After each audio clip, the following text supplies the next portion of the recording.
그러면 이제 흙에 대해서 하나하나 살펴봐야겠다 이 말씀입니다. 예. 자, 우선 여러분이 제일 잘 알고 계시는 게 뭡니까? 저곡토입니다. 저곡토는 붉은색을 띠는 그런 점토질이, 그리고 점토질이 뭡니까? 점성, 끈적끈적하다는 이야기죠. 점토질이 있는 흙을 저곡토라 합니다. 아, 그것도 일본에서 나오는 거죠. 그런데 저곡토는 대중소세립이라 해서 아주 우리가 쓰기에 편리하게끔 그 채로 쳐서, 그러니까 그 메시로 쳐서 MECH, 그런 게 메시, 뭐 18메시, 20메시, 24메시 그렇습니다. 그 이제 크기를 이야기하는 단위 환산 그런 그건데, 그 각자 해서 그 우리가 쓸 수 있는 대로 쓰기 용이하게 되어 있습니다. 저곡토는. 그 다음에 녹소토가 있죠. 이래 물을 주거나 화분을, 물기 있는 화분을 쏟아보면 유난히 이렇게 노란색, 이런 색깔을 띠는 흙이 이렇게 보일 것입니다. 그것이 바로 녹소토입니다. 예. 녹소토는 일본 도지키현 가노시마 시 인근에서 채취되는 걸 녹소토라 하는데, 녹소토는 약산성이다. 나중에 그 산알칼린 또 말씀드리겠습니다. 약산성이다. 그 다음에 동생사라고 있습니다. 동생사. 동생사는 일본 그 군마현 동생지방에서 나오는 흙을 동생사라 그럽니다. 동생사는 이 흙이 잘 마모가 되어 있으면 이 둥글게, 그래서 뿌리 뻗음도 좋고 좋습니다. 여러 가지로 동생사 좋습니다. 근데 동생사는 하나 많이 쓸 수가 없는 단점이 있습니다. 동생사는 굉장히 보습성이 강합니다. 물을 안고 있는 힘이 강하다 이 말씀이에요. 그래서 동생사를 많이 쓰면 뿌리가 썩을 수 있습니다. 그렇게 동생사는 아무리 많이 써도 제 경험으로는 20%를 넘기지 않는 것이 좋더라. 동생사는 그렇게 알고 계시면 될 것입니다. 그 다음에 애조사라고 있죠. 애조사. 그 옛날에 경석 둥둥 뜨는 돌처럼 생긴 가벼운 흙입니다. 애조사. 그 애조사도 마찬가지로 일본에서 나는데, 이것은 내 흙이 너무 질컥질컥하고 습하다, 그럴 때 애조사를 좀 더 많이 넣어주면 보송보송한 그런 흙이 될 것입니다. 애조사. 애조사는 또 하나, 이 안에가 다공질입니다. 다공질을 가는 구멍이 많이 있어서 물을 쫙 주면 쫙 빨아들이고, 물이 없을 땐 서서히 뱉어내서 화분의 수분 조정을 할 수 있는 흙이다. 그리고 엉겨붙질 않고 보사시하다. 그 다음에 뭡니까? 여러분 잘 아시는 훈탄이죠. 훈탄. 훈탄은 완결을 고온 처리해서 수처럼 되어 있는 것이다 이 말씀입니다. 훈탄은. 그러면 훈탄은 뭘까요? 훈탄은 그 훈탄의 pH는 알칼리다.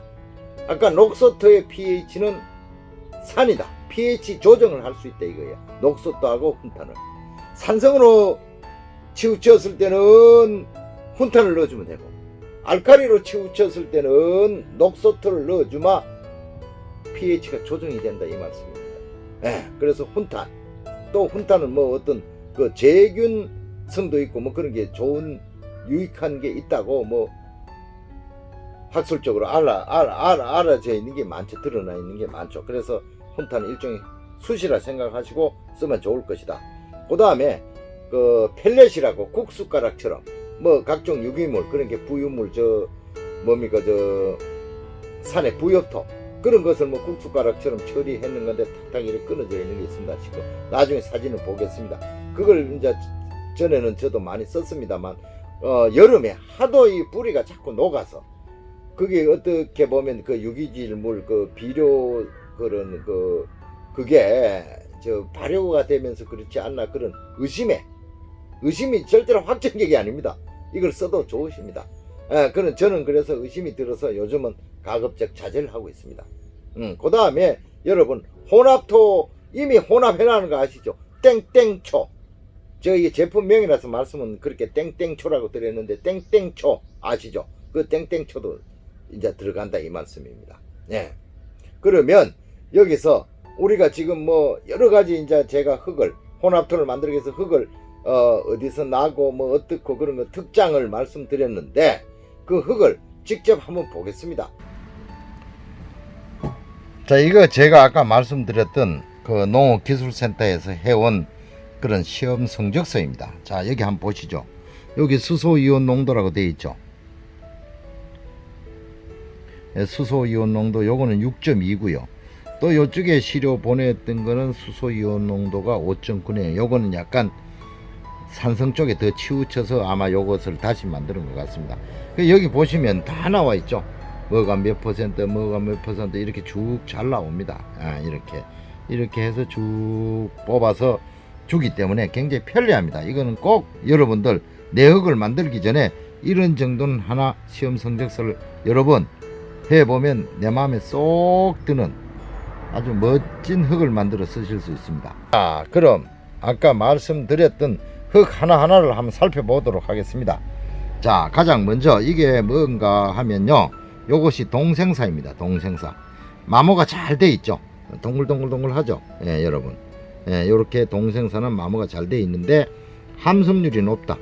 이게 물기를 너무 많이 끌어안고 있다. 그 다음에 요거는 애조사입니다. 애조사. 굉장히 다공질이고 가볍습니다. 그래서 또 가벼울 경자를 써서 경석이라고도 하는 것입니다. 요거는 흙이 질컥질컥 하는 걸 방지해주고 좀 건조하게 기르실 분들에게는 굉장히 좋습니다. 그 다음에 요거는 뭡니까? 땡땡초. 이미 혼합을 해놓은 거죠. 예, 땡땡초. 예, 요것도 저는 좀 썩습니다. 땡땡초입니다. 그 다음에 요것은 뭡니까? 요것은 제가 아까 이야기했던 그 국숫가락 같은 그런 펠렛 타입의 유기질 비료 성분인 것 같습니다. 부엽토 그런 거라 그러는데 하여튼 그렇습니다. 그 다음에 요것은 무엇입니까? 아까 이야기했던 제가 알칼리라고, 알칼리성이라고 하는 훈탄 왕겨숯이라고 보시면 될 것 같습니다. 자, 이것은 뭡니까? 이것은 저곡토입니다. 저곡토 중립입니다. 저것은 중립이고, 자, 요것은 뭡니까? 요것은 저곡토 소립입니다. 세립입니다. 소립 아닙니다, 여러분. 이것은 제가 혼합을 해 놓은 성총용 혼합토입니다. 성총용 혼합토. 요것은 제가 혼합을 해 놓은 자구용 혼합토입니다. 자구용 혼합토. 자, 그러면 지금까지 살펴본 것은 이 흙의 개개의 성상, 그게 어떻게 생겼는가 그 성상부터 쭉 한번 흙에 대해서, 그러니까 혼합 재료에 대해서 개개의 흙을 살펴보았습니다.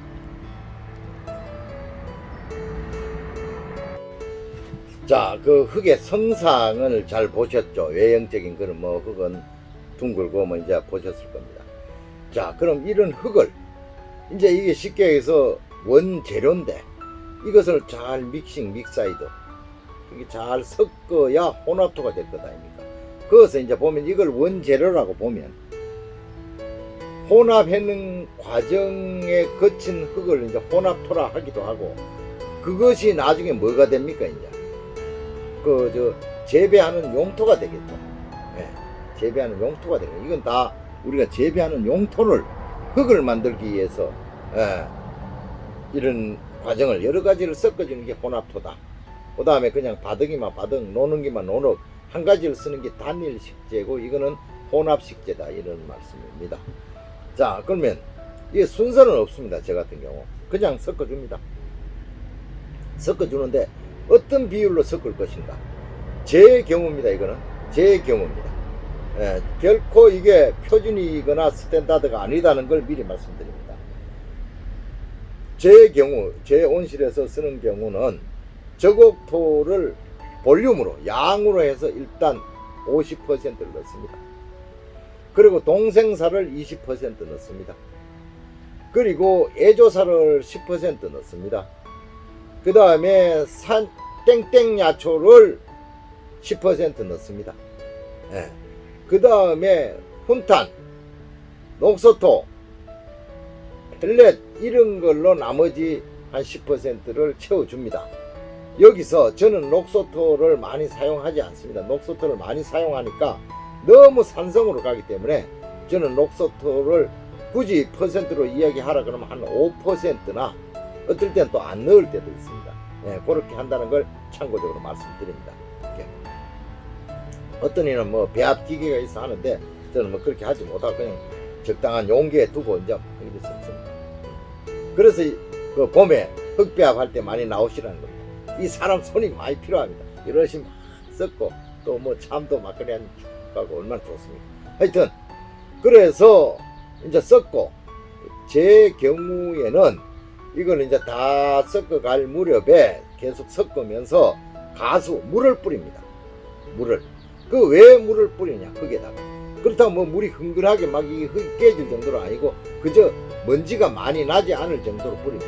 그 물을 뿌리는 이유는 첫 번째, 이 분갈이를 하고 이 흙을 쓸 때 먼지가 나지 않아서 좋습니다. 약간 물을 뿌려두면.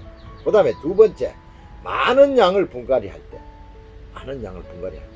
오전에 분갈이를 하고 오후에 물을 주는 경우 이렇게 뿌리가 바짝 마른 흙이 이 뿌리의 물을 다 빨아버립니다.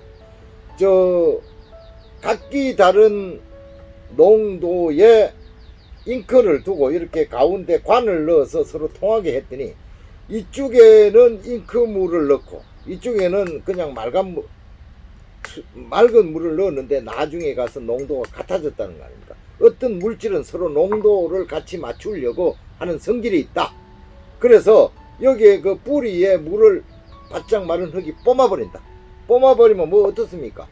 이것이 바로 분갈이 후유증이 된다. 저는 그렇게 뭐 분갈이 빨리빨리 해서 이 후유증을 가급적이면 얻게 합니다. 근데 어떤 분은 어차피 뿌리가 산소에 노출되거나 태양에 노출된 것은 산화가 됐다.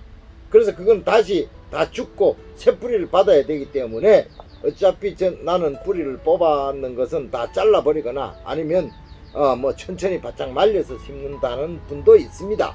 그건 각양각색 각기 다르다는 거예요. 처해져 있는 환경에 따라 다르기 때문에 그것을 옳다, 그게 나쁘다라고 논할 수는 없다. 각자 하면 된다. 저는 그 방법을 한다. 그래서 뿌리 마름을 분갈이 할 때 뿌리 마름을 조금이라도 방지하기 위해서 물을 뿌려줍니다. 먼지 비산도 막아주고. 예. 그 다음에 그렇게 한 다음에 저는 뭘 하느냐, 토양 살충제가 있습니다. 토양 살충제. 근데 뭐 있는 뭐 어떤 벌레를 충을 죽인다 하기보다는 뭐 제충, 그러니까 충이 달라들지 않게끔 방지는 되겠죠. 뿌리 팔이라든지 뭐 기타 등등. 뭐 톡톡이 있지 않습니까? 톡톡톡 뛰다는 그 뭐라 그러면 무슨 충입니까? 하여튼 그런 거. 그래서 좀 방지하기 위해서 미리 흙에다가 조금 뿌려준다. 적당량. 그러면 그것은 어디 가서 사느냐? 농협 농약 파는 데 가서서 토양 살충제 주세요 하면 한 부대에 쌉니다. 그렇게 비싸요. 그걸 줄 것입니다. 그렇게 해서 그 다음에 어떻게 할까요? 그 다음에는 태핑을 잘 돌돌 말았어요. 그 입구를 잘 태핑을 해서 탁 두라. 왜냐? 그 아파트에서는 괜찮습니다만 저처럼 이런 야외 온실에 있거나 아니면 가정집에서 있을 때 겨울에 가을에 이 곤충 어떤 해충들이 동면을 하기 위해서 따뜻하니까 비늘 안으로 파고듭니다. 물론 여기에 그 제충을 하기 위해서 토양 살충제를 넣어놨기 때문에 그래도 괜찮습니다만 그래도 이걸 해벨레 벌리 놓으면 온갖 뭐 무당벌레 다 들어갑니다. 그런 거를 들어가는 걸 방지하기 위해서 꼭 묶어두라. 그리고 좀 뽀송뽀송 물기를 약간 뿌려놔은 것도 그냥 해벨레 열어놓으면 다 날아가 버리니까 딱 태핑을 해서 묶어서 잘 보관해 두는 것이 좋다. 자, 여러분, 짧은 시간에 하월시아의 흙에 대해서 제 성의껏 말씀드렸습니다. 왜 배합토가 필요하고 화분의 그 근원부터 이 짧은 시간에 이걸 다 어떻게 말씀드리겠습니까? 오늘 시간이 끝나는데 제 자신이 만족하지 않습니다. 그래서 혼합하는 과정이라든지 아니면 시간 나는 대로 개개의 성분의 pH라든지 영양 분석이라든지 기타 등등은 꼭 몇 번이라도 리뷰 하겠습니다. 다시. 자, 이 점 널리 이해해 주시고 오늘도 함께 해 주셔서 감사합니다. 지금까지 하월시아 스토리의 원경이었습니다.